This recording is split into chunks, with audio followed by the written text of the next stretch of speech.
ओम शांति। 9 अक्टूबर 2023। बाबा की महावाक्य। मीठे बच्चे, जितना याद में रहेंगे, पवित्र बनेंगे, उतना पारलौकिक माता पिता की दुआएं मिलेंगी। दुआएं मिलने से तुम सदा सुखी बन जाएंगे। प्रश्न: बाप सभी बच्चों को कौन सी राय देकर कुकर्मों से बचाते हैं? उत्तर: बाबा राय देते, बच्चे, तुम्हारे पास जो भी धन दौलत आदि है वह सब अपने पास रखो, लेकिन ट्रस्टी होकर चलो। तुम कहते आए हो, हे भगवान, ये सब कुछ आपका है। भगवान ने बच्चा दिया, धन दौलत दिया। अब भगवान कहते हैं, इन सब से बुद्धि योग निकाल, तुम ट्रस्टी होकर रहो। श्रीमत पर चलो तो कोई भी कुकर्म नहीं होगा, तुम श्रेष्ठ बन जाएंगे। गीत। ले लो दुआएं माँ बाप की। ओम शांति। जो बच्चे कहते हैं हमारा मुख नहीं चलता है, समझा नहीं सकते हैं, उन्हें सेंटर की ब्राह्मणियां कैसे सिखलाएं? यह शिव बाबा समझाते हैं। चित्रों पर समझाना तो बहुत सहज है। छोटे बच्चों को चित्र दिखलाकर समझाना पड़े ना। ऐसे नहीं क्लास में सब आकर बैठे और तुमने मुरली शुरू कर ली। नहीं, यह तो हड्डी जिगरी बैठ समझाना चाहिए। बच्चों ने गीत तो सुना। एक है पारलौकिक माता पिता, जिसको याद करते रहते हैं, तुम माता पिता हम बालक तेरे। वह है सृष्टि का रचयिता।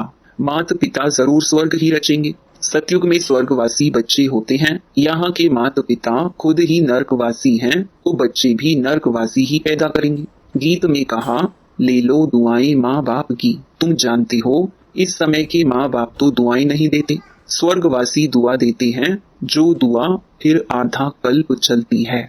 फिर आधा कल्प बाद श्रापित हो जाते हैं। खुद भी पतित बनते तो बच्चों को भी बनाते हैं। उसे आशीर्वाद तो नहीं कहेंगे। श्राप देते देते भारतवासी श्रापित हो गए। कितना दुख ही दुख है। इसलिए माता पिता को याद करते हैं।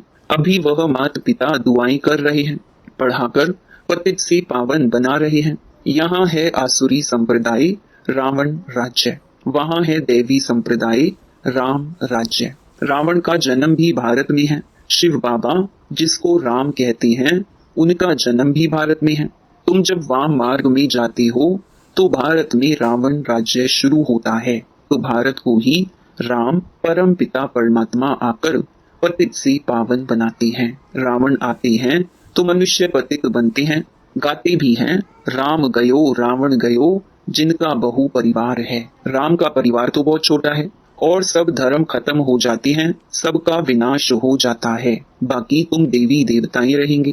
तुम अभी जो ब्राह्मण बने हो वही ट्रांसफर होंगे सतयुग में। तो अब तुमको माँ बाप की दुआएं मिल रही हैं। माँ बाप तुमको स्वर्ग का मालिक बनाते हैं। वहाँ तो सुख ही सुख है। इस समय कलयुग में है दुख। सभी धर्म दुखी हैं। अभी कलयुग के बाद फिर सतयुग होना है। कलयुग में कितने ढेर मनुष्य हैं। सतयुग में तो इतने मनुष्य नहीं होंगे। जितने ब्राह्मण होंगे वही फिर वहाँ देवता बनेंगे। वह भी त्रेता तक वृद्धि को पाते रहेंगे। कहते हैं क्राइस्ट से 3000 वर्ष पहले सतयुग था, बिफोर क्राइस्ट और आफ्टर क्राइस्ट। सतयुग में तो एक ही धर्म, एक ही राज्य है। वहाँ मनुष्य भी थोड़े होंगे। सिर्फ भारत होगा और कोई धर्म नहीं होगा। सिर्फ सूर्यवंशी ही होंगे, चंद्रवंशी भी नहीं होंगे। सूर्यवंशी को भगवान भगवती कह सकते हैं, क्योंकि वे संपूर्ण हैं। तुम बच्चे जानते हो, पतित पावन तो एक परम पिता परमात्मा ही है। चक्र के चित्र तरफ इशारा। देखो, बाप ऊपर में बैठे हैं। यह ब्रह्मा द्वारा स्थापना करा रहे हैं। अभी तुम पढ़ रही हो। जब इन देवताओं का राज्य रहता है तब और कोई धर्म नहीं रहता है। फिर आधा कल्प बाद वृद्धि होती जाती है। ऊपर से आत्माएं आती जाती हैं, वर्ण बदलते जाते हैं, जीवात्माएं बढ़ती जाती हैं। सतयुग में होंगे 9 लाख, फिर करोड़ होंगे, फिर वृद्धि को पाते जाएंगे। सतयुग में भारत श्रेष्ठाचारी था, अभी भ्रष्टाचारी है। ऐसे नहीं, सब धर्म वाले श्रेष्ठाचारी बन जाएंगे। कितने ढेर मनुष्य हैं। यहाँ भी भ्रष्टाचारी से श्रेष्ठाचारी बनने में कितनी मेहनत लगती है। घड़ी घड़ी श्रेष्ठाचारी बनते बनते फिर विकार में जाए भ्रष्टाचारी बन पड़ते हैं। बाप कहते हैं, मैं आया हूँ तुमको काले से गोरा बनाने। तुम घड़ी घड़ी फिर गिर पड़ते हो। बेहद का बाप तो सीधी बात बतलाते हैं। कहते हैं, यह क्या कुल कलंकित बनते हो, काला मुंह करते हो। क्या तुम गोरा नहीं बनेंगे? तुम आधा कल्प श्रेष्ठ थे, फिर कलाएं कम होती जाती हैं। कलयुग अंत में तो कलाएं एकदम पूरी खत्म हो जाती हैं। सतयुग में सिर्फ एक ही भारत था, अभी तो सब धर्म है। बाप आकर फिर सतयुगी श्रेष्ठ सृष्टि स्थापन करते हैं। तुमको भी श्रेष्ठाचारी बनना चाहिए। श्रेष्ठाचारी कौन आकर बनाते हैं? बाप है ही गरीब निवाज। पैसे की बात नहीं, बेहद के बाप के पास श्रेष्ठ बनने आते हैं तो भी लोग कहते हैं तुम यहाँ क्यों जाते हो, कितने विघ्न डालते हैं। तुम जानते हो इस रुद्र ज्ञान यज्ञ में असुरों के विघ्न बहुत पड़ते हैं। अबलाओं पर अत्याचार होते हैं। कोई फिर स्त्रियां भी बहुत तंग करती हैं। विकार के लिए शादी करते हैं। अब बाप काम चिता से उतार ज्ञान चिता पर बिठाते हैं। जन्म जन्मांतर का कॉन्ट्रैक्ट है। इस समय है ही रावण राज्य। गवर्नमेंट कितनी शादमानी करती है। रावण को जलाते हैं, खेल देखने जाते हैं। अब यह रावण कहाँ से आया? रावण का जन्म हुए तो 2500 वर्ष हुए हैं। रावण ने सबको शोक वाटिका में बिठा दिया है। सब दुखी ही दुखी हैं। राम राज्य में सब सुखी ही सुखी होते हैं। अभी है कलयुग का अंत, विनाश सामने खड़ा है। इतने करोड़ों मनुष्य मरेंगे तो जरूर लड़ाई लगेगी ना। सरसों मुहाफिक सब पिस जाते हैं। अब देखते हो तैयारियां हो रही हैं। बाप स्वर्ग की स्थापना कर रहे हैं। यह ज्ञान और कोई भी दे ना सके। यह ज्ञान बाप ही आकर देते हैं और पतित को पावन बनाते हैं। सदगति करने वाला एक ही बाप है। सतयुग में है ही सदगति, वहाँ गुरु की दरकार नहीं। अभी तुम इस नॉलेज से त्रिकालदर्शी बनते हो। सतयुग में लक्ष्मी नारायण में ये ज्ञान बिल्कुल नहीं होगा, तो फिर परंपरा से यह ज्ञान कहाँ से आया? अभी है कलयुग का अंत। बाप कहते हैं तुम मुझे याद करो। स्वर्ग की राजधानी स्थापन करने वाले बाप को और वर्षे को याद करो। पवित्र तो जरूर रहना पड़ेगा। वह है पावन दुनिया, यह है पतित दुनिया। पावन दुनिया में कंस, जरासंधि, हिरण्याकश्यप आदि होते नहीं। कलयुग की बातों को सतयुग में ले गए हैं। शिव बाबा आए हैं कलयुग के अंत में। आज शिव बाबा आए हैं, कल श्री कृष्ण आएगा, तो शिव बाबा और श्री कृष्ण के पार्ट को मिला दिया है। शिव भगवानुवाच उन द्वारा पढ़कर श्री कृष्ण की आत्मा यह पद पाती है।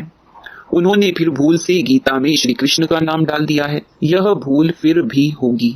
मनुष्य भ्रष्टाचारी बने तब तो बाप आकर श्रेष्ठाचारी बनाए। श्रेष्ठाचारी ही 84 जन्म पूरे कर भ्रष्टाचारी बनते हैं। इस चक्र पर समझाना तो बहुत सहज है। झाड़ में भी दिखाया हुआ है। नीचे तुम राजयोग की तपस्या कर रहे हो, ऊपर लक्ष्मी नारायण का राज्य खड़ा है। अभी तुम थुर में बैठे हो, फाउंडेशन लग रहा है। तुम जानते हो फिर सूर्यवंशी कुल वैकुंठ में जाएंगे। राम राज्य को वैकुंठ नहीं कहा जाता, वैकुंठ श्री कृष्ण के राज्य को कहा जाता है। अभी तो तुम्हारे पास बहुत आएंगे। एग्जीबिशन आदि में तुम्हारा नाम वाला होगा। एक दो को देखकर वृद्धि को पाएंगे। बाप आकर ये सब बातें समझाते हैं। चित्रों पर किसको समझाना बहुत सहज है। सतयुग की स्थापना भगवान ही आकर करते हैं और आते हैं पतित दुनिया में। सांवरे से गोरा बनाते हैं। तुम श्री कृष्ण की राजधानी की वंशावली भी हो, प्रजा भी हो। बाप अच्छी रीति समझाते हैं। निराकार शिव बाबा आत्माओं को बैठ समझाते हैं कि आप मुझे याद करो। यह है रूहानी यात्रा। हे आत्माएं, तुम अपने शांति धाम निर्वाण धाम को याद करो तो स्वर्ग का वर्षा मिलेगा। अभी तुम संगम पर बैठे हो। बाप कहते हैं मुझे और अपने वर्षे को याद करो तो तुम यहाँ स्वर्ग में आ जाएंगे। जो जितना याद करेंगे और पवित्र रहेंगे उतना ऊंच पद मिलेगा। तुमको कितनी बड़ी दुआएं मिल रही हैं। धनवान भव, पुत्रवान भव, आयुष्वान भव। देवताओं की आयु बहुत बड़ी होती है। साक्षात्कार होता है। अभी यह शरीर छोड़ जाकर बच्चा बनना है तो यह अंदर में आना चाहिए। हम आत्मा ये पुराना शरीर छोड़ जाकर गर्भ में निवास करेंगी। अंत मते सुगते, बूढ़े से तो हम क्यों ना बच्चा बन जाऊं। आत्मा इस शरीर के साथ है तब तकलीफ महसूस करती है। आत्मा शरीर से अलग है तो आत्मा को कोई तकलीफ महसूस नहीं होती है। शरीर से अलग हुआ खलास। हमको अब जाना है। मूल वतन से बाबा आते हैं लेने लिए। यह दुख धाम है। अभी हम जाएंगे मुक्ति धाम। बाप कहते हैं सबको मुक्ति धाम ले जाता हूँ। जो भी धर्म वाले हैं सबको मुक्ति धाम जाना है। वह पुरुषार्थ भी मुक्ति में जाने के लिए करते हैं। बाप कहते हैं मुझे याद करो तो मेरे पास आ जाएंगे। बाबा को याद कर भोजन खाओ तो तुमको ताकत मिलेगी। अशरीरी होकर तुम पैदल आबू रोड तक चले जाओ, कभी तुमको कुछ भी थकावट नहीं होगी। बाबा शुरू में यह प्रैक्टिस कराते थे। समझते थे हम आत्मा हैं, बहुत हल्के होकर पैदल चले जाते थे, कुछ भी थकावट नहीं होती थी। शरीर बिगड़ तुम आत्मा तो सेकंड में बाबा पास पहुंच सकती हो। यहाँ एक शरीर छोड़ा, सेकंड में जाकर लंदन में जन्म लेते हैं। आत्मा जैसी तीखी और कोई चीज होती नहीं। तो अब बाप कहते हैं बच्चे हम तुमको लेने लिए आए हैं, अब मुझ बाबा को याद करो। अभी तुमको प्रैक्टिकल में बेहद के पारलौकिक बाप की दुआएं मिल रही हैं। बाप बच्चों को श्रेष्ठ ते श्रेष्ठ मत दे रहे हैं। धन दौलत आदि सब तुम अपने पास रखो, सिर्फ ट्रस्टी होकर चलो।